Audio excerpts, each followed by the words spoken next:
Station 1. The Tragedy. In Jesus' final moments, before he took on the sins of the world, he could have chosen to be anywhere, but we find him in the garden. As if he wanted us to remember what had happened in the garden that brought him to this moment. For it was in the garden that in the beginning of the world, man walked and talked with God in perfect communion. It was in the garden that God's glory was thick and peace and harmony filled the earth.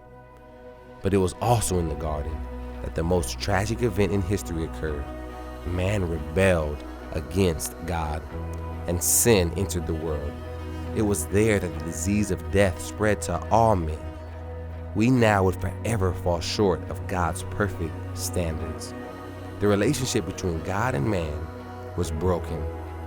It was no coincidence that Jesus chose a garden to prepare to take on our sins. For it was in that garden that our need for the Redeemer began. Reflect on the garden and what it was like for Adam and Eve to walk in perfect peace with God. Reflect and think about their rebellion and the pain that sin has brought to the world and your life.